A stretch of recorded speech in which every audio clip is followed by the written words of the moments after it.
فَبِأَيِّ آلَاءِ رَبِّكُمَا تُكَذِّبَانِ، اس میں مخاطب جو ہیں دو لوگ ہیں، جنات بھی ہیں اور انسان بھی ہیں، دونوں کو خطاب کیا جا رہا ہے کہ اے جنات اور اے انسانوں، تم اپنے رب کی کون کون سی نعمتوں کو جھٹلاؤ گے۔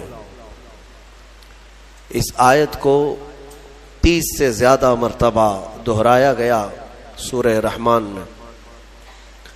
میرے عزیزو، میرے آقا صلی اللہ تعالی علیہ وسلم ارشاد فرماتے ہیں اپنے صحابہ سے کہ میں نے یہ سورہ جنات کے سامنے تلاوت کی تو وہ سن کر کے تم سے بہتر جواب دیتے تھے، یعنی رو پڑتے تھے، اور ہر آیت پر یہ کہتے کہ اے اللہ ہم تیری کسی نعمت کو نہیں جھٹلاتے، ناشکری نہیں کرتے۔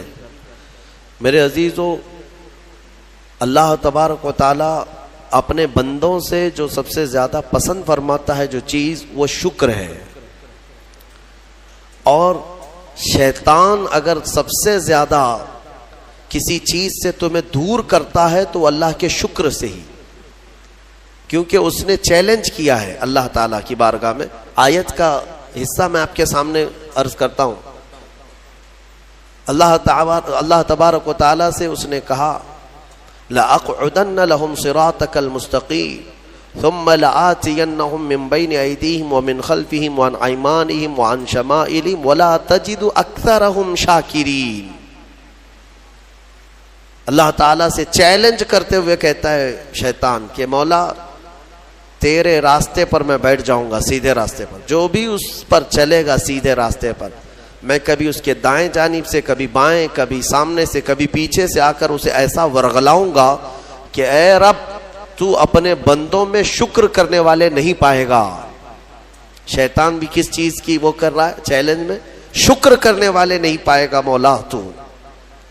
اور اللہ نے قرآن میں فرمایا وَقَلِيلٌ مِّنْ عِبَادِيَ الشَّكُورُ، میرے بندوں میں شکر کرنے والے بہت کم ہیں، بہت کم ہیں۔ اب جب رحمان فرما رہا ہے تو پھر یہ جو انسانوں کی تعداد ہے، کوانٹیٹی ہے، اس میں اگر پرسنٹیج نکالا جائے تو وہ انگلیوں میں گنے جاتے ہیں جو شکر کرنے والے لوگ۔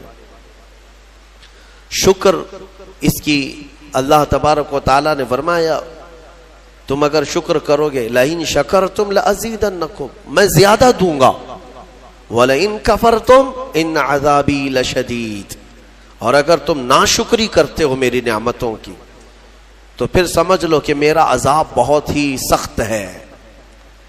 اللہ عز و جل اس چیز کو سخت ناپسند کرتا ہے کہ اس کی نعمتوں کا کوئی ناشکری کرے۔ اسی لیے میرے عزیزو، اللہ کے حبیب صلی اللہ تعالی علیہ وسلم جب دعا کرتے تھے تو یوں یہ عرض کرتے تھے کہ مولا تو اپنے شکر گزار بندوں میں میرا شمار فرما۔ سمجھ رہے آپ؟ صبر آسان ہے اور شکر مشکل ہے، صوفیہ نے فرمایا۔ حالانکہ شکر میں کیا کرنا کیا ہے؟ صبر دیکھا جائے تو کٹھن ہوتا ہے، برداشت کرنا ہوتا ہے، مصیبت آئی خاموش رہنا ہے، کسی چیز کی کمی ہو گئی خاموش رہنا ہے، یہی تو صبر ہے۔ گناہ کی خواہش ہوئی لیکن نہیں کیا، یہی صبر ہے۔ صبر دیکھا جائے تو مشکل ہے، لیکن صوفیہ کرام فرماتے ہیں صبر سے زیادہ مشکل شکر ہے۔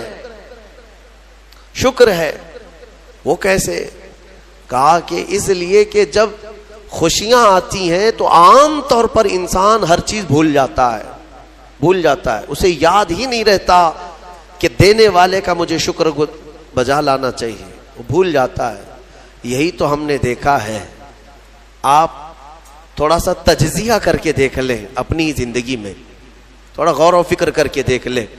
ہمارے گھروں میں بھی جو کچھ بھی ایکٹیویٹیز ہوتی ہیں، جو معمولات چلتے ہیں، اگر گھر کے اندر کوئی مصیبت آئی تو آپ فاتحہ کروائیں گے، قرآن پڑھوائیں گے۔ میت ہو گئی تو کیا کریں گے؟ سب سے پہلے قرآن پڑھواتے ہیں۔ کسی کی بیماری ہو گئی، نزا کا وقت آیا، کسی کو بلایا، قرآن پڑھوا رہے ہیں۔ بہت سخت بیمار ہے، پانی پڑھ کر کے پھکوا رہے۔ یہ ساری مصیبتوں کے وقت آپ قرآن یا عبادت کی طرف جا رہے ہیں، سجدہ کر رہے ہیں، لیکن کبھی شادی ہو رہی ہے گھر میں، بچے کا عقیقہ ہو رہا ہے، ولیمہ ہے، منگنی ہے، ان سب مواقع پر جو خوشیوں کے ہیں کب قرآن خوانی ہوتی ہے؟ کب قرآن پڑھا جاتا ہے؟ کیا رب ذوالجلال کی بارگاہ میں پہلے سے کوئی شکرانے کی محفل ہوتی ہے؟ بہت کم دیکھا گیا۔ موت پر، غم پر، بیماری پر دعائیں مانگی تو ضرور جاتی ہیں، قرآن پڑھا تو جاتا ہے، لیکن خوشیوں کے موقع پر بندہ بھول جاتا ہے۔ اسی لیے صوفیاء اکرام نے فرمایا شکر جو ہے یہ مشکل ہے، اور منافق شکر نہیں کر سکتا۔ یہ مومن کو عطا کی ہوئی نعمت ہے شکر کرنا۔ شکر کیسے کریں گے آپ؟ شکر کرنے کا، شکر کے بہت سارے طریقے ہیں، صرف یہ نہیں ہے کہ زبان سے کہہ دیا الحمدللہ، بلکہ تمہارے ہاتھ و پیر بھی شکر بجا لاتے ہیں، تمہاری زبان بھی اور تمہارا دل بھی، تینوں طریقے ہیں شکر کے۔ کسی کی زبان چلتی ہی نہیں تو کیا وہ شکر گزار نہیں ہے؟ لیکن اگر اللہ رب العزت کے حوالے اپنے آپ کو کر دیا، دل سے وہ کہتا ہے کہ مولا میرا کچھ نہیں، سب تیرا ہے، وہ دل سے کہہ رہا ہے، اس کے دل کا شکر ہے۔ وہ ہاتھ اور پیر اگر عبادت کے لیے اٹھاتا ہے تو یہ ہاتھوں اور پیروں کی طرف سے اللہ کا شکر ہے، اور پھر زبان سے اگر کہتا ہے تو یہ زبان کا شکر ہے، الحمدللہ۔ اور میرے عزیزوں، اللہ تبارک و تعالیٰ کو شکر ہی پسند ہے، اور شکر کا جو سب سے بہترین لفظ ہے وہ کیا ہے؟ شکر کرنے کا اللہ کا سب سے بہترین لفظ کیا ہے؟ الحمدللہ، یہی ہے نا۔ آپ کو عادت ڈالی گئی ہے کہ کسی نے بھی اگر آپ سے پوچھا کہ طبیعت کیسی ہے تو آپ کیا کہتے ہیں؟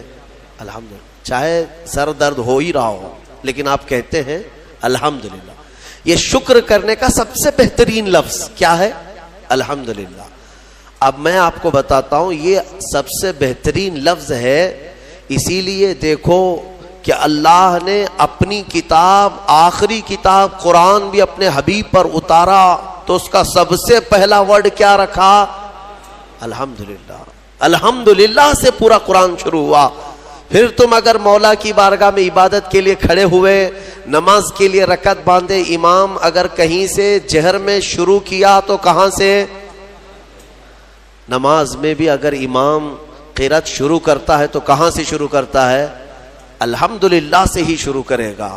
میرے عزیزوں، اتنا ہی نہیں بلکہ روایتیں ملتی ہیں کہ آدم علیہ السلام کو جب پیدا کیا گیا اور ان کے جسم میں روح ڈالی گئی، آپ کو چھینک آئی، سب سے پہلے آپ کی زبان سے نکلا الحمدللہ۔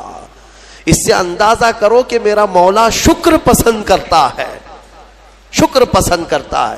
اسی لیے 30 سے زیادہ مرتبہ تم سے پوچھ رہا ہے مولا کون کون سی نعمتوں کو جھٹلاؤ گے؟ تم اللہ رب العزت کے آگے سرنڈر ہو جاؤ، سپرد ہو جاؤ کہ مولا نہیں، میں تیری کسی نعمت کا انکار نہیں کرتا۔ تمہیں اندازہ بھی نہیں ہے تمہارے پاس نعمتیں کیا کیا مولا نے دیا ہے، تمہیں اندازہ بھی نہیں ہے۔ وَإِن تَعُدُّوا نِعْمَةَ اللَّهِ لَا تُحْصُوهَا، اللہ فرماتا ہے اگر تم گننا چاہو گے اللہ کی نعمتیں ہرگز گن نہیں سکو گے۔ کیسے گنیں گے؟ ایک بزرگ نے لکھا ہے کہ اگر کوئی طے کر لیا، توجہ چاہتا ہوں، شیخ سعدی رحمۃ اللہ علیہ کے حوالے سے یہ بات ملتی ہے، کسی نے طے کر لیا کہ میں اللہ کی ساری نعمتوں کا شکر بجا لاؤں گا، اس نے جو بھی میری نعمتیں دی ہیں سب نعمتوں کا میں شکر بجا لاؤں گا۔ ٹھیک ہے، تمہاری زبان اللہ نے دیا ہے، یہ ایک نعمت ہے، ناک نعمت ہے، کان نعمت ہے، آنکھ نعمت ہے، ہاتھ ہیں، انگلیاں ہیں، پورے جسم میں ایک ایک عضو اللہ کی نعمت ہے۔ پھر پلس اس کے علاوہ جینے کے لیے جو یہاں پر گھر دیا یہ نعمت ہے، زمین پر چلنے کی طاقت دی یہ نعمت ہے، اور سونے کے لیے ہمیں بستر دیا، پہننے کے لیے کپڑے دیا یہ نعمت ہے، رشتہ دار دیا یہ نعمت ہے، اولاد دیا یہ نعمت ہے، ماں باپ دیا یہ نعمت ہے، اچھے دوست دیا یہ نعمت ہے، اسلام دیا یہ نعمت ہے، ایمان پر رکھا یہ نعمت ہے، اپنے آخری نبی کی امت میں پیدا کی یہ نعمت ہے۔ یہ ہزاروں نعمتیں ہیں، لیکن اگر تم چلو طے کر لیتے ہو کہ میں اللہ کی ساری نعمتوں کا ایک یہ بات دیگرے شکر بجا لاؤں گا. اے اللہ تو نے مجھے زبان دی الحمدللہ, تو نے مجھے ناک دی الحمدللہ. سب نعمتوں کا شکر کرنے کا اگر کسی نے ارادہ کر لیا تو شیخ سعدی فرماتے ہیں تو پہلے وہ بیٹھ جائے, اس کو اللہ نے جو سانسیں دی ہے نا یہ سب سے بڑی نعمت ہے. ایک سانس اندر جاتی ہے یہ نعمت, سانس باہر نکلتی ہے یہ نعمت. اگر تم نے سانس لے لیا نکلی نہیں باہر تو ختم ہو گئی تمہاری زندگی, اور سانس نکلی اندر لے نہیں پا رہے ہو یہاں پر بھی زندگی ختم. سانس لینا ایک نعمت, سانس باہر چھوڑنا یہ ایک نعمت. شیخ سعدی فرماتے ہیں اور ہر سانس نہیں ہوتی ہے, پرانی سانس نہیں آئے گی, پھر ہر سانس نہیں ہے. تو ہر سانس کے بدلے ہی تم اگر الحمدللہ کہتے رہ جاؤ گے تو زندگی گزر جائے گی سانسوں کے شکر پر, باقی نعمتیں ویسی ہی رہ جائیں گی. صرف سانسوں کے شکر پر تو زندگی گزر جائے گی. میرے عزیزو, اندازہ بھی نہیں کر سکتے کہ اللہ نے کون کون سی نعمتوں سے نوازا ہے. تمہیں پتا ہے میں ایک مرتبہ اس چیز کو بھی پڑھا تھا کہ اگر تمہیں سانس خرید کر کے لینا پڑ جائے, ہاسپٹل میں جا کر کے دیکھو آکسیجن کا ایک سلنڈر جو کبھی مریضوں کو لگایا جاتا ہے کتنی قیمت کا ہوتا ہے, دن بھر میں وہ کتنے سلنڈر سانس کھینچتا ہے. اس اعتبار سے اگر تمہاری زندگی 60 سال کی ہوئی اور 60 سال تمہیں آکسیجن خرید کر کے لینا پڑا تو تقریباً اس کی قیمت جو ہے کئی 100 کروڑ میں چلی جاتی ہے. ایک اندازے کے مطابق 50 سے 60 کروڑ کا آکسیجن تمہیں لگ جاتا ہے. تو کیا یہ ہر آدمی کیپیبل ہے اپنی سانسوں کو پیسے سے خرید سکے گا؟ اور رب ذوالجلال نے تمہارے لیے اتنی آسانیاں کی ہیں کہ سانس ایسا نہیں ہے کہ فلاں شہر میں ملتی ہے جا کر کے لائیں اور پھر کھینچیں. تم جہاں ہو تمہاری ناک کے قریب ہوائیں کیا ہے. اس رب قدیر نے اتنی بڑی نعمتوں سے تمہیں نوازا, تمہیں اندازہ بھی نہیں ہے. اور اسی لیے رب تعالیٰ فرماتا ہے فَبِأَيِّ آلَاءِ رَبِّكُمَا تُكَذِّبَانِ, تم میری کون کون سی نعمتوں کو جھٹلاؤ گے. حاتم اصم ایک بزرگ ہے, حضرت حاتم خلیفہ ہارون رشید کے زمانے کے ہیں. خلیفہ ہارون رشید کے زمانے میں بادشاہ نے ایک مرتبہ ان کو طلب کیا اور پوچھا کہ کچھ نصیحت کیجیے آپ مجھے. وہ اکثر بڑے بڑے علماء کو دربار میں بلاتا اور نصیحت حاصل کرتا. حضرت حاتم اصم رضی اللہ تعالیٰ عنہ نے بادشاہ سے ایک سوال کیا کہ ہارون اگر تمہارے ساتھ ایسا ہو جائے زندگی میں اور پیاس کی شدت ایسی ہے کہ تم بلک رہے ہو, اگر تم کو کوئی ایک گلاس پانی دینا چاہے اور وہ پیسوں میں دینا چاہے اور اس آدمی کے علاوہ کسی کے پاس پانی نہیں ہے, تم ایسی جگہ پر پہنچ گئے ہو جنگل میں یا صحرا میں, تو تم اس کو کتنے پیسے دے کر خرید سکتے ہو؟ ایک گلاس پانی وہ بہت بڑی قیمت لگا رہا ہے, تم کو اگر بہت شدت کی ضرورت ہے تو تم کتنا مال دے کر کے خریدو گے؟ خلیفہ ہارون رشید نے کہا میں اپنی آدھی سلطنت بھی دینے کو تیار ہو جاؤں گا ایک گلاس پانی, کیونکہ ضرورت ہے انسان کی, جان بچانا ہے. تو حاتم اصم نے کہا ٹھیک ہے تمہیں پانی تو مل گیا, کبھی ایسا ہوا تمہاری زندگی میں تم نے پانی تو پی لیا, پیٹ بھر کر پی لیا, پیٹ بھر کر کے, لیکن پانی اب نکلتا نہیں ہے, باہر نہیں نکلتا پانی, کوئی صورت ہی نہیں ہے کہ تمہارا پانی باہر آئے, پیشاب بند ہو چکا ہے. کوئی ایک حکیم ایسا ہے جو تم سے یہ کہے کہ میں تیرے پیٹ کا پانی باہر نکال دوں گا تو تو اسے کتنی قیمت دے گا؟ ہارون رشید نے کہا اس کو بھی میں اپنی آدھی سلطنت دے دوں گا, میرا پانی نکالتا ہے. تو حضرت حاتم اصم نے فرمایا ہارون تیری پوری سلطنت کی قیمت ایک گلاس پانی کے برابر ہے, اگر نہ ملے تو آدھی سلطنت اور مل جائے نکالنے کے لیے آدھی سلطنت, تو سوچ وہ رب ذوالجلال بغیر کسی قیمت کے روز تجھے پلاتا بھی ہے اور روز تیرے سے نکالتا بھی ہے. کتنی بڑی نعمت ہے تیرے لیے. میرے عزیزو میں آپ کو ایک چیز بتاتا ہوں، میرے آقا صلی اللہ تعالی علیہ وسلم نے اپنی امت کو سب سے زیادہ اگر دعائیں سکھائی ہیں تو وہ شکر کی دعائیں، شکر کی دعائیں تلاش کر لینا. یہ میرے مطالعے کے اعتبار سے میں آپ کو بتا رہا ہوں. آپ روزمرہ کی زندگی میں جو چیز بھی کرتے ہیں اس میں اللہ کا شکر ہے. میرے آقا نے سکھایا. آپ کھانا کھانے کے لیے بیٹھ رہے ہیں، بسم اللہ پڑھ کر کے شروع کیے. کھانا ختم ہونے کے بعد میرے آقا نے سکھایا ہے الحمدللہ الذی اطعمنا وسقانا وکفانا وجعلنا من المسلمین. کیا ہے؟ تمام تعریفیں اس اللہ کے لیے. شکر ہے اس مولا کا جس نے ہمیں کھلایا پلایا اور ہمیں ہدایت دیا اور مسلمان بنایا. کھانے کے بعد بھی میرے آقا نے یہی سکھایا. کھانے کے بعد تمہیں کرنا کیا ہے؟ یہی ہے. اچھا، اور نیند لگ رہی ہے، سونے کے وقت کہا بسم اللہ پڑھ کر کے سو جاؤ. لیکن سو کر کے اٹھتے ہو، اگر نیند کھلتی ہے تو میرے آقا فرماتے ہیں یہ پڑھو الحمدللہ الذی احیانا بعد ما اماتنا. الحمد سے ہی شروع ہے. تمام تعریفیں اس اللہ کے لیے جس نے ایک موت کے بعد مجھے دوبارہ اٹھایا ہے. ہاں، آپ کیا سمجھتے ہیں؟ نیند جو ہے موت کی بہن ہے. اگر کوئی سویا مولا چاہے تو اس کی آخری نیند ہو سکتی ہے. بہت سارے ایسے ہیں جو سوئے اور پھر اٹھ ہی نہیں سکے. نیند کی حالت ایسی ہوتی ہے کہ وہ آدھی موت کے برابر ہے، اس کو خبر نہیں ہوتی، اسی میں وہ چلا بھی جا سکتا ہے. اور پھر جب تمہیں بیدار کرتا ہے مولا تو یہ نعمت ہے، بہت بڑی نعمت ہے کہ تمہیں موت کے منہ میں لے جا کر واپس لے آیا. جب بھی تم اٹھتے ہو میرے آقا نے فرمایا شکر بجا لاؤ. شکر ہے اس اللہ کا، تمام تعریفیں اس اللہ کی. بعد ما اماتنا احیانا بعد ما اماتنا، ہمیں موت دینے کے بعد دوبارہ اٹھایا ہے، اس اللہ کا شکر ہے. سو کے اٹھو تو الحمدللہ. اتنا ہی نہیں میرے عزیزوں، میرے آقا صلی اللہ تعالی علیہ وسلم فرماتے کپڑا اگر پہن لیا تو بھی پڑھو الحمدللہ الذی کسانی ھذا. تمام تعریفیں اس اللہ کے لیے جس نے مجھے یہ جوڑا پہنایا. ہاں، ورنہ اگر مولا تعالیٰ نہ چاہے تو کسی جسم پر کپڑا بھی نہیں آئے گا. وہ روز تمہیں پہناتا ہے، تمہارے سطر کو چھپاتا ہے. اتنا ہی نہیں، میں آپ کو بتاؤں استنجا کے لیے بھی جاتے ہو، پیشاب کے لیے فرمایا گیا کہ بسم اللہ پڑھ کر کے تو جانا ہے اور اللہ کی پناہ مانگ کر کے جاؤ. بسم اللہ اللہم انی اعوذ بک من الخبث والخبائث. لیکن جب تم استنجا کر کے باہر آتے ہو تو حضور نے فرمایا پھر یہ کہو الحمدللہ الذی اذهب عنی الاذى وعافانی. وہاں بھی شکر ہے. کس بات کا شکر ہے؟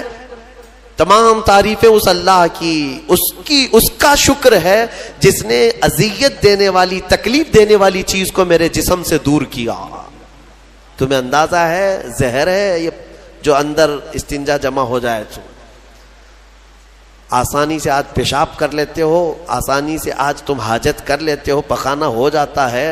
تو اس کو یوں مت سمجھ لینا کہ تمہارا کمال ہے، یہ رب تعالیٰ کی ہزار نعمتوں میں سے ایک نعمت ہے. اگر پیشاب تمہارا رک گیا، کڈنی کام کرنا چھوڑ دیتی ہے. آج جاؤ ہاسپٹلوں میں دیکھو ڈائلیسس کی مشینوں پر کتنے مریض سوئے ہوئے ہیں. تمہیں پتہ ہے پیشاب اگر نہیں نکلتا تو آج کے زمانے میں نیا ایک علاج ہے. ڈاکٹرز کیا کرتے ہیں کہ پانی جو ہے یہ پیشاب پورا خون میں مل جاتا ہے اور زہر بنتا ہے جسم میں. اگر ایک دن پیشاب نہیں ہوا تو پانی تمہارا جسم میں بھر جائے گا. اسی کو کریٹینن کا لیول بڑھنا کہتے ہیں. زہر بھر جاتا ہے. اب اس کو نکالے کیسے؟ باہر آتا نہیں. ڈاکٹر اس کے لیے ڈائلیسس کی مشین اس کو لٹاتے ہیں. کیا کرتے ہیں؟ بڑی موٹی موٹی 2 سوئیاں یہاں حلق میں ڈالتے ہیں گردن کے پاس، یا پھر ہاتھ سے ایک پائپ جسم کا پورا خون نکالتا ہے اور مشین میں ڈالتا ہے، اور مشین فلٹر کرتی ہے. دوسرے پائپ سے فلٹر کیا ہوا خون اندر جاتا ہے اور جو پانی ہے وہ مشین نکال کر کے باہر ایک ڈبے میں پھینکتی رہتی ہے. میرے عزیزو میں نے اپنی آنکھوں سے دیکھا ہے ایک بار ڈائلیسس کرنے کے لیے 4 گھنٹے لگتے ہیں، 4 گھنٹے لگتے ہیں. اور کئی مریض ایسے ہیں جن کو ہفتے میں 3 مرتبہ یہ کرنا پڑتا ہے، اور ڈاکٹر ان کو 1 بوتل پانی دیتا ہے، لمیٹڈ پانی پینا، پورے 2 دن میں 1 لیٹر سے زیادہ پانی مت پیو. اللہ چاہ کر کے وہ پانی نہیں پی پاتے، چمچ سے پانی پیتے ہیں، ڈھکن سے پانی پیتے ہیں کہ زیادہ ہو گیا تو جسم میں نکلنے کی جگہ نہیں ہے. خیر یہ تو ڈاکٹرز نے پیشاب نکالنے کے طریقے تو اپنا لیے میرے عزیزوں، لیکن اگر پخانہ نہیں نکلا تو اب تک اس کے علاج بھی نہیں ملتے. کھا لیا آپ نے، اگر یہ غلاظت نہیں نکل پائی تمہارے اندر تو پورے جسم میں یہ زہر بن کر کے پھیل جائے گا، موت کا سبب بن جاتا ہے. جب ہم بیت الخلا میں جاتے ہیں اور پیشاب پاخانہ کر کے نکلتے ہیں تو تمہیں کیا لگتا ہے میرے عزیزو؟ یہ اللہ کی ہزارہ نعمتوں میں سے ایک نعمت ہے کہ اذیت دینے والی چیز کو اس نے ہمارے جسم سے ہٹایا ہے. اسی لیے مولا فرماتا ہے فَبِأَيِّ آلَاءِ رَبِّكُمَا تُكَذِّبَانِ، تم میری کون کون سی نعمتوں کو جھٹلاؤ گے. اچھا یہ تو نکلنے والی بات میں نے کیا نا، نکلنے والی بات، لیکن تمہیں پتا ہے تمہیں اگر کھانے کے لیے بھوک نہ لگے تو کچھ نہیں کر سکو گے. کھانے کی خواہش ہونا یہ اللہ کی نعمت ہے، بھوک لگنا یہ اللہ کی نعمت ہے. اچھا یہ بھی میں آپ کو بتا دوں، بھوک لگتی نہیں ہے کسی کو تو یہ مصیبت ہے، کھا ہی نہیں سکتا، بغیر بھوک کے وہ اندر لے بھی نہیں سکتا لقمہ. یہ رب تبارک و تعالیٰ کی طرف سے نظام رکھا گیا ہے، وہ بھوک لگتی ہے وہ کھاتا ہے. اور ایک بات میں بتا دوں، ایک بڑی بیماری ہے دنیا کی، بھوک تو بہت لگتی ہے، آدمی کھائے جاتا ہے لیکن پیٹ بھرتا نہیں، سیرابی نہیں ہوتی، شکم سیر نہیں ہوتا. یہ بیماری ہے ہیضے کی بیماری. اس بیماری میں حجاج بن یوسف مر گیا. ہاں بڑا گورنر تھا، جانتے ہیں بھوک اتنی لگتی تھی اس کو کہ ایک مرتبہ ایک گائے پوری ذبح کر کے بھون کر کے اس کو کھلائی گئی، پیٹ نہیں بھرا، خواہش ابھی بھی باقی ہے، بھوک ابھی بھی ہے، اور کچھ کھلا دو اور کچھ کھلا دو. اس کو پھر انڈے کھلائے گئے، مرغیاں کھلائی گئی، اتنا کھلایا گیا کہ پیٹ پھٹ گیا، پیٹ پھٹ گیا اور زہریلا ہو گیا. آپ کو کیا میں بتاؤں، پیٹ 4 لقمے کھانے کے بعد، کسی کو 10 لقمے کھانے کے بعد ایسا لگتا ہے نا پیٹ بھر گیا، الحمدللہ پیٹ بھر گیا ہے. یہ جو شکم سیر آپ کو لگتا ہے یہ اللہ کی نعمت ہے. کچھ لوگوں کو یہ بیماری ہے کہ تم ان کو 4 کلو بھی اندر کچھ ڈال دو تو یہاں کی جو چاہت ہے وہ نہیں جائے گی، ہاں خواہش نہیں ختم ہوگی. اسی طرح پیاس لگنا اللہ کی نعمت ہے، اور پیاس کا بجھ جانا یہ بھی نعمت ہے. سکرات کے وقت میں فرمایا گیا کرے ایک ندی پانی بھی اس کو پلایا جائے تو یہ حلق نہیں سوکھے گا، پیاس باقی رہے گی، اور پانی اور پانی اور پانی. تم اندازہ کر سکتے ہو 1 گلاس پانی پینے کے بعد اگر ٹھنڈک لگی، ہاں پیٹ بھر گیا، پیاس بجھ گئی، نعمت ہے اللہ کی یہ. اور ایک بیماری یہ ہے کہ اس کے اندر 1 بالٹی پانی بھی ڈال دیا جائے تو حلق نہیں سوکھتا، پیاس بجھتی نہیں ہے، پھر زبان چپکنے لگتی ہے، حلق سوکھنے لگتا ہے. یہ بیماری ہے میرے عزیزوں. میں تو صرف تمہارے جسم کی نعمتیں گنا رہا ہوں، تمہیں اندازہ بھی نہیں ہے. ابھی چند دنوں قبل میں نے اپنے بچوں کے سامنے بھی ایک بات عرض کیا تھا. میں 1-2 سال قبل شاید ایک مطالعے میں تھا، کسی چیز کی اسٹڈی میں، ایک نئی چیز میرے مطالعے پہ آئی تھی. ایک صاحب کئی دنوں سے وہ بیمار رہتے تھے. ان کو ہوتا کیا تھا، چلتے تھے تو اچانک ٹیڑھے ہو جائے اور ایسا لگے کہ دیوار گر رہی ہے. روڈ پہ چلے تو ایسا لگے کہ یہ گاڑی میرے اوپر گرے گی. ہاں یہ ایک بیماری ہے.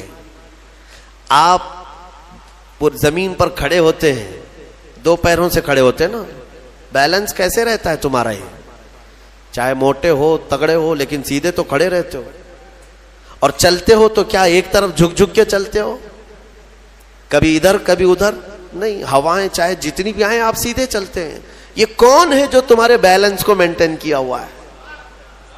صرف 2 ٹانگوں پر تمہارے پورے وزن کو کس نے قائم رکھا ہے؟ اگر تجربہ کرنا ہے تو مٹی کا ایک پتلا اس طرح سے چلا کر کے دکھاؤ, 2 ٹانگوں پر چلا کر کے دکھاؤ, بیلنس کون رکھے گا؟ ارے پتلے بھی اگر بنا کر کے کھڑا کرتے ہیں کہیں اسٹیچو تو انہیں گاڑ دیتے ہیں, کھڑا نہیں کر پائیں گے. اتنا تمہاری ہی وزن کے بارے 80 کلو کا ایک پتلا بناؤ مٹی کا اور اس کو صرف پیروں پہ کھڑا کر کے دکھاؤ, نہیں کھڑا ہوگا, ہوا آئے گی گر جائے گا. تمہیں ہوا کیوں نہیں گراتی؟ کون ہے جو تمہیں برقرار رکھا ہوا ہے؟ آپ کو میں بتاؤں تو حیرت ہوگی آپ کہ کون سی چیز مینٹین کرتی ہے. پتا ہے آپ کو کون سی چیز تمہارے جسم کے اندر؟ نہ تمہارے ہاتھ نہ تمہارے پیر. اللہ اکبر, اللہ کی نعمتوں پر قربان جاؤ. ایک صاحب انہوں نے مجھ سے ملاقات کی تھی اور اپنی بیماری یہ بتائی تھی کہ ایسا لگتا ہے, تعویذ بھی کرائے, دعا بھی کرائے, وظیفے بھی کروائے, بہت ساری. ایک ماہر دانشور تھے, انہوں نے مجھ سے یہ کہا کہ مولانا مسئلہ یہ ہے کہ ہمارے دونوں کانوں کے بیچ میں ایک چھوٹا سا پارا, ایک قطرہ ہوتا ہے پارے کا, لکوڈ پارا. دیکھیں آپ بی پی چیک کرنے کے وقت جو چڑھتا اترتا ہے مشینوں پہ, اس طرح کا ایک ہلکا سا ایک لکوڈ قطرہ ہمارے دونوں کانوں کے برابر بیچوں بیچ ہوتا ہے, اور وہ قطرہ ہے جو پورے بیلنس کو مینٹین کرتا ہے. وہ ایک قطرہ ہے, اگر اس قطرے کے اندر ذرا برابر بھی ادھر ادھر ہوا, وہ ایک طرف ہو گیا تو آدمی یوں چلنے لگ جائے گا. اگر وہ اس طرف ہو گیا قطرہ تو پھر آدمی اس طرف جھک جائے گا. اور یہ جلدی ہوتا نہیں ہے, وہ اتنا مضبوطی کے ساتھ پورے انسانوں کے جسموں کو سنبھالے رکھتا ہے. میرے عزیزوں, پھر میں یہ پوچھتا ہوں فَبِأَيِّ آلَاءِ رَبِّكُمَا تُكَذِّبَانِ, تم اپنے رب کی کون کون سی نعمتوں کو جھٹلاؤ گے؟ اور ایک بات, عجیب عجیب چیزیں میں نے دیکھی, کبھی ہم غور نہیں کرتے نا اپنے جسم میں, اور اسی لیے میرا رحمان فرماتا ہے وَفِي أَنفُسِكُمْ أَفَلَا تُبْصِرُونَ, تمہاری ذات میں میری نشانیاں ہیں, تم دیکھتے نہیں؟ اللہ پوچھ رہا ہے, تمہاری اپنی ذات میں میری نشانیاں ہیں. محبوب الہی نظام الدین اولیاء رحمۃ اللہ تعالی علیہ نے فرمایا اللہ تبارک و تعالیٰ تک اگر پہنچنا چاہے بندہ تو صرف اس کی نسیں جو ہے نا, اس کی رگیں, یہی کافی ہیں اس کے لیے. ہاں میرے عزیزوں, آج بھی ڈاکٹرز یہ کہتے ہیں کہ تمہارے جسم کے اندر کی نسیں اگر کھول کر کے پھیلا دی جائیں تو 10,000 کلومیٹر تک پھیل جائیں گے, یعنی تقریباً ایک دنیا گھومنے کے برابر. اتنی نسیں تمہارے جسم کے اندر ہیں کہ اگر ان کو کھول کر کے پھیلا دیا جائے تو اتنی لمبی ہو. کون ہے جو یہ سارا مینٹین کیا ہوا ہے؟ اور ہر نس میں وہ خون کو دوڑاتا ہے اور پھر واپس پہنچاتا ہے دل تک. ایک چیز میں جو کہہ رہا تھا وہ یہ ہے, عجیب سی چیز ہے. ایک صاحب نے فرمایا کہ ایک بیماری ہے کہ یہ ایک صاحب ہیں کہ ان کی آنکھوں کی پلک بند ہی نہیں ہوتی. اس پر تحقیق کی گئی. میرے عزیزوں, کتنی چھوٹی چیز لگتی ہے. آپ پلکیں جھپکاتے ہیں نا, آپ کے اختیار میں نہیں, اور بہت ہلکی سی ہے, یوں کیا بند ہوئی, یوں کیا کھول دیا, آنکھیں بند ہو رہی کھل رہی ہے. آپ کو پتا ہے اس کے اندر کیا چیز ہے؟ کہا کہ ایک بہت ہلکا سپرنگ ہے ان پلکوں کے بھی اوپر. باقی سب جگہ اس طرح اپنے آپ نہیں ہوتے ہیں کہ خود سے جو ہے بند ہو رہی ہو کھل رہی ہو. کان کیا اس طرح کرتا ہے ہمارا؟ اٹھ گیا اپنے آپ, بیٹھ گیا اپنے آپ. یہ ہلکی سی پلکوں کی جو چمڑی ہے نیچے آتی اوپر جاتی, نیچے آتی اوپر جاتی, کیا چیز ہے؟ تو ایک صاحب نے ہمیں بتایا کہ بہت ہلکا سپرنگ ہوتا ہے. اگر وہ سپرنگ ختم ہوا کسی کا تو بلڈوزر سے بھی کھینچ کر کے بند نہیں کر سکو گے. ان پلکوں کی چھوٹی سی چمڑی کو کھینچ کر کے بھی بند نہیں کر سکو گے, وہ بند نہیں ہوگی پھر. اسی لیے مردوں کو دیکھو, اگر کسی کی آنکھیں بند نہیں کیا آپ نے موت کے بعد، وہ کھلی رہ گئی، تو پھر آپ گھنٹوں کھینچ کھینچ کے اس کی آنکھ بند کرو، بند نہیں ہوگی، نہیں ہوگی، کیونکہ موت کے بعد یہ سارا حصہ ختم ہو گیا. اور مرے ہوئے آدمی کو آنکھیں بند ہے اس کی، آپ نے بند کیا، پھر اس کے 1-2 گھنٹے کے بعد اس کی پلکیں اٹھا کر کے دکھا دو، کھول کر کے دکھا دو اس کی آنکھیں. سارے لوگ مل کر کے بھی اس کی آنکھوں کی پلکوں کو کھول نہیں سکیں گے. میرے عزیزو، ہے تو بہت ہلکی سی چیز، لیکن تمہیں پتا ہے اس کی معنویت کتنی ہے، اس کی معنویت کتنی ہے. یہ بات میں کیوں کہہ رہا ہوں؟ ایک صاحب کو یہ بیماری کی وجہ سے، اس بیماری کی وجہ سے وہ پاگل ہو گئے. کیا بیماری تھی کہ پلک جھپک نہیں رہی ہے، بند نہیں ہو رہی ہے، اور بند نہیں ہو رہی ہے تو نیند نہیں آتی. جیسے نیند آئے گی تو آنکھوں کا آٹومیٹک بند ہونا ہے، اور آنکھ بند نہیں ہو رہی تو سوئے گا کیسے؟ اور نس ہونے کی وجہ سے وہ مینٹلی ختم ہو گیا، پاگل ہو گیا، اور اب تو شاید مر بھی گیا ہوگا. یہ کافی 2-3 سال پہلے کی بات میں، ہم اندازہ بھی نہیں کرتے کہ اتنی چھوٹی چھوٹی چیزیں. میرے عزیزو، ہمارے بال جو جسم میں ہیں، ایک رواں بھی اس کا بال کا، یہ اللہ کی نعمت ہے. آپ دیکھیں ایک بال بھی نکل گیا تو پھوڑی آ جاتی ہے، اس کی قیمت بتانے کے لیے کہ یہ یوں ہی اللہ نے نہیں دیا تم کو، یوں ہی نہیں.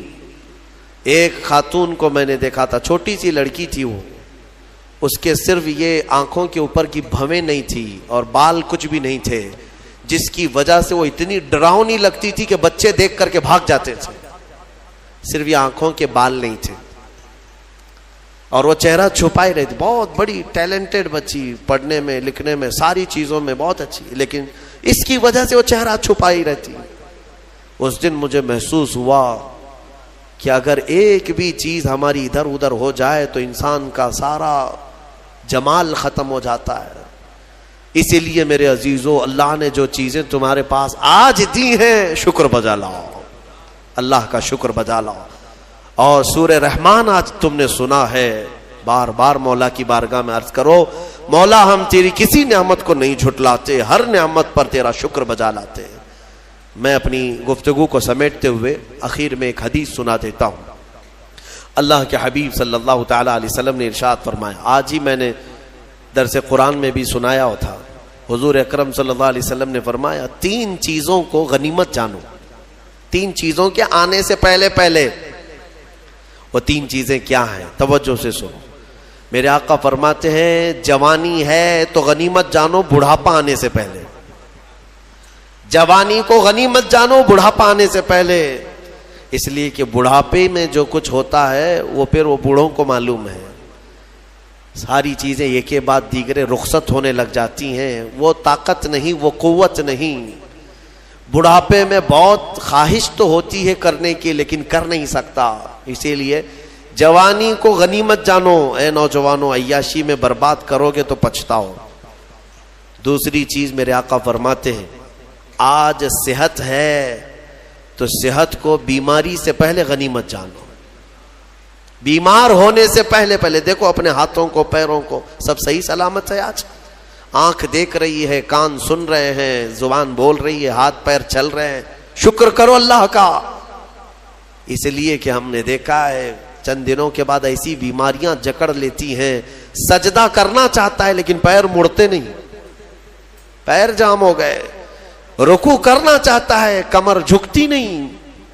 آج صحت ہے تمہارے پاس، کل آنکھیں ساتھ چھوڑنے لگ جائیں گی، کان کم سنائی دینے لگ جائیں گے، زبان میں راشا طاری ہونے لگ جاتا ہے، ہکلاہٹ آنے لگ جاتی ہے. چاہ کر کے بھی بہت ساری چیزیں تم کر نہیں پاتے. اسی لیے آج صحت ہے، غنیمت جانو اس کو.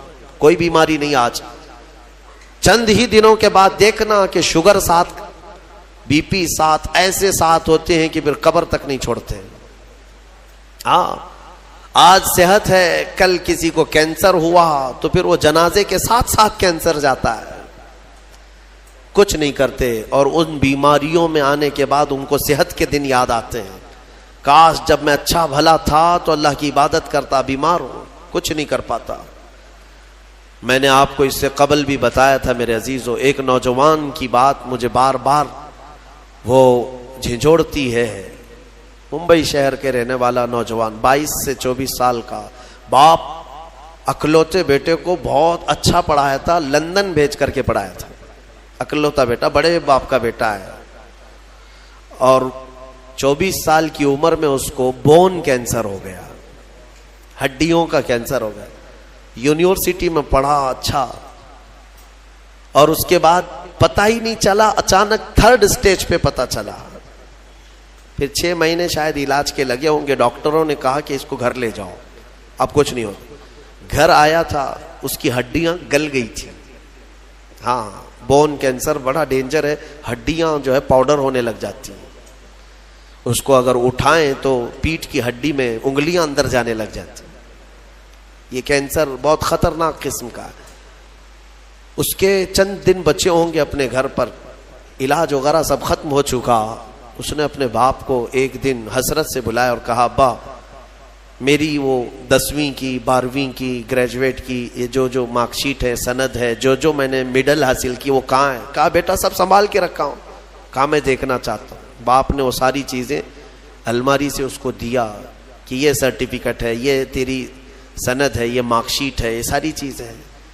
وہ نوجوان بستر پر لے کر کے اپنی سرٹیفکیٹ پڑی ہوئی، اس میں ٹاپر بھی رہا ہے، وہ سب چیزیں دیکھ دیکھ کر کے رونے لگا، اور پھر اپنے باپ سے ایک سوال کیا کہ ابا یہ ساری مارک شیٹ اور سند میں کون سی ایسی ہے جو میں منکر نکیر کو بتاؤں تو مجھے چھوڑ دیا جائے، کیونکہ میں جا رہا ہوں اب آخری سفر پر، میں آخری سفر پر جا رہا ہوں، اب تو میرے پاس اتنا وقت بھی نہیں ہے کہ میں کوئی اور چیز حاصل کروں۔ اس کے باپ نے مجھے یہ چیز بتائی تھی۔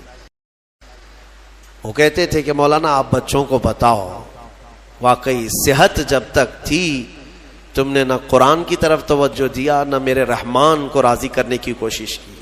صحت آج ہے تو شکر بجا لاؤ اللہ کا، بیماری میں وہ مولا تمہارے ساتھ ہوگا۔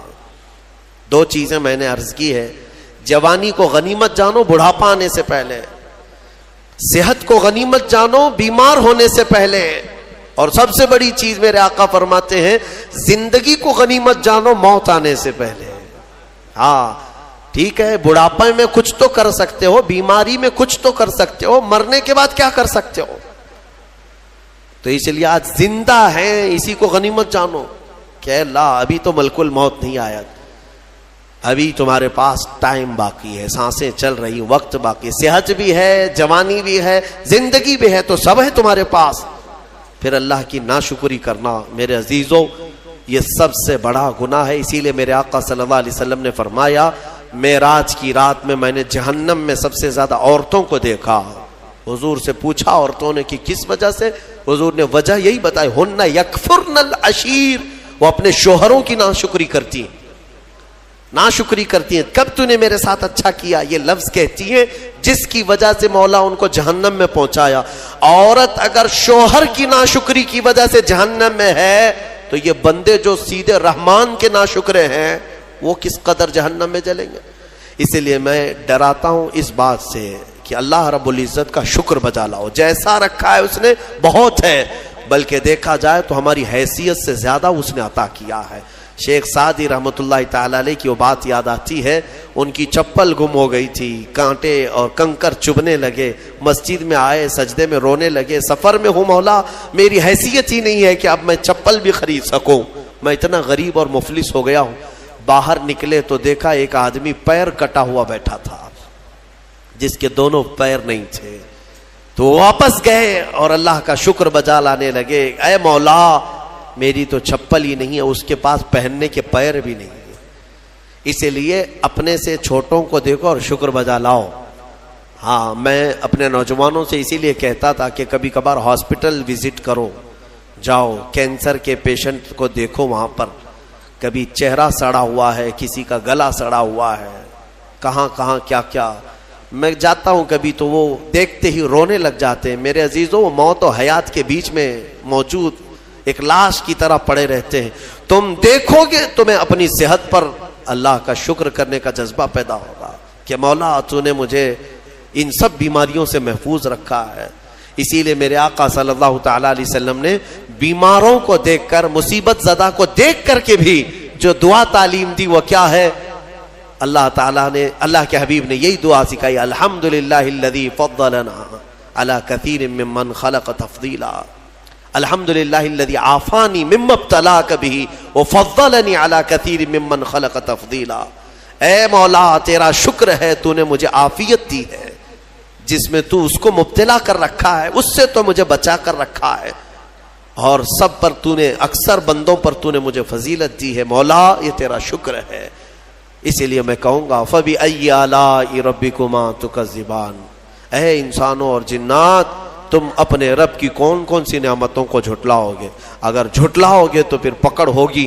مولا کریم کی بارگاہ میں عرض کرو، مولا ہماری ہر سانس کے بدلے تیرا کروڑ کروڑ شکر و احسان ہے، اور سب سے بڑا تیرا انعام اور تیرا شکر یہ ہے کہ مولا ہمیں لائق نہ ہونے کے باوجود تو نے اپنے محبوب کی امت میں ہمیں پیدا کیا ہے، ایمان دیا، اسلام دیا، اور مولا تیرے دربار میں اتنی التجا ہے کہ اے کریم خدا ہماری آخری سانس بھی تو ہمیں ایمان پہ عطا فرما، تیرے حبیب کے قدموں میں موت عطا فرما، اور جب اٹھائے جائیں تو شکر گزار بندوں میں ہمارا